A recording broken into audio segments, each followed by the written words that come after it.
Among the people that do a wonderful job of caring for others are all those wonderful nurses that are out there. And I know, the doctors get the white coat and the tie, and they make all these big decisions and do a lot of those things that are important, but the nurses really are the ones that carry out the work and help the patients and take care of people in a real special way. And we have one of those nurses joining us on the program today. Barb Guziak is with us. She's an RN, and she's with Hospice Care of the West. You're the admissions RN, Barb. I am. Welcome. Good to have you on the program today. Thanks.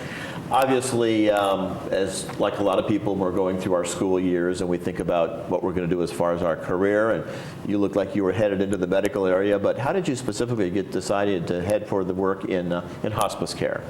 I was a critical care and a trauma nurse for 25 years prior to this, and I had a lot of experiences with people that were in life support and brink of death, and I was fortunate enough to meet people that had these near-life death experiences that they've talked about with the white light and Yes. you see things like Yes. that. If you ever looked in somebody's eyes when they tell you the story about when they have these near-death experiences and they see this white light, it's amazing.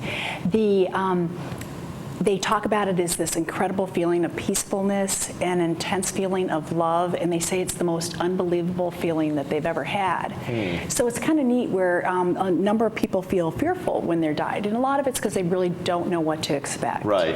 And so when I can kind of reassure them that whatever they consider heaven or wherever it is that we go, that it's the most beautiful, wonderful place that you can ever imagine. Right.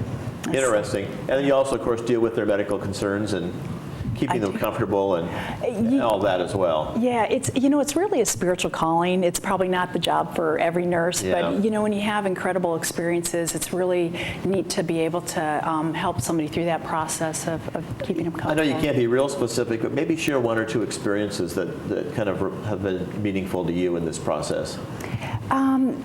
You know what? It's every day I'm so touched by the people that I meet. The elderly, the wisdom that they have, and the strength that people have when they lose somebody that they love.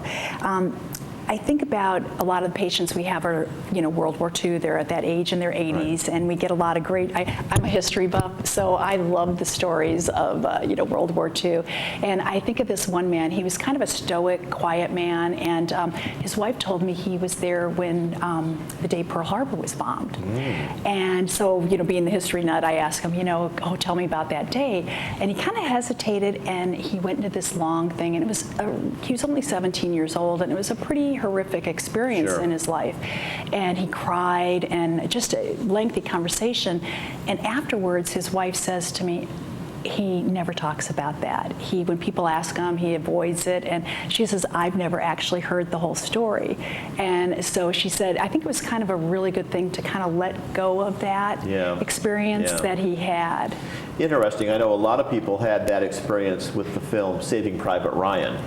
And a lot of people who had never talked about it for 35, 45 years, all of a sudden their family said, gee, Grandpa, weren't you in World War II? And the stories came out and the emotions come out, and very moving for a lot of people, I'm sure, at that point. Yeah. So I would imagine, like in all jobs, we learn things as we go along. What are some of the things you've learned as a hospice nurse? Gosh, it's so many years and so many things. You learn so much from your experiences, and so much from seasoned nurses, somebody that's done this longer than I have, and things like that. And I think with hospice, one of the important things is that people, they reflect on their life, that they kind of look back, here's the time they look back, and the families talk about it and reflect on, what that life was.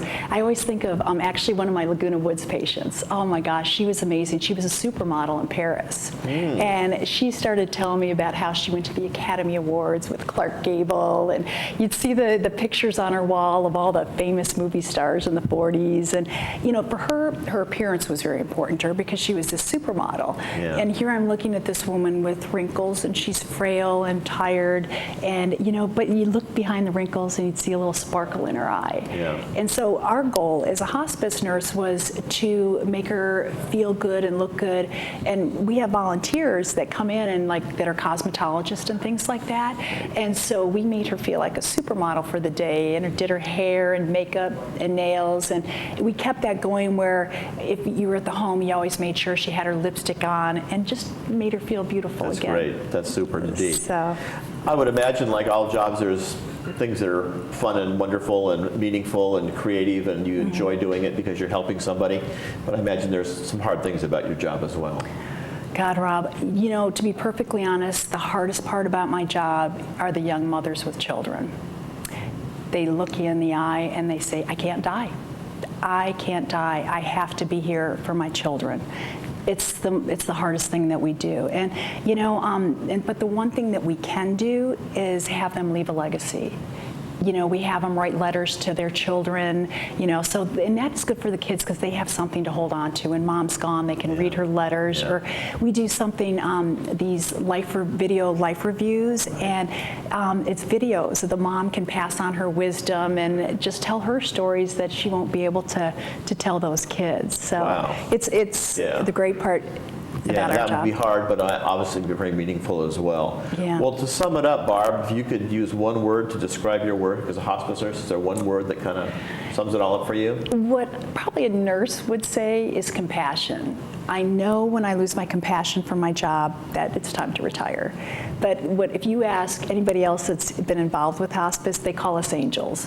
It's kind of funny, and we look at it as hospice nurse that it's a privilege to be part of that final journey with people, and it's as important to us as it is important to them. Well, thank you for sharing some of your thoughts with us today and your experiences. I know there's highs and lows in the work that you do, and it's, I'm sure, very interesting work, but also very important work that you do at Hospice Care of the West.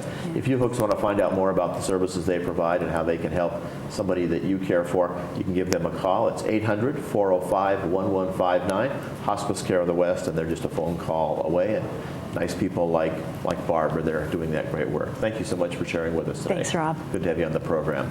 We'll continue on with more of your busy community life here in the Village right after this timeout.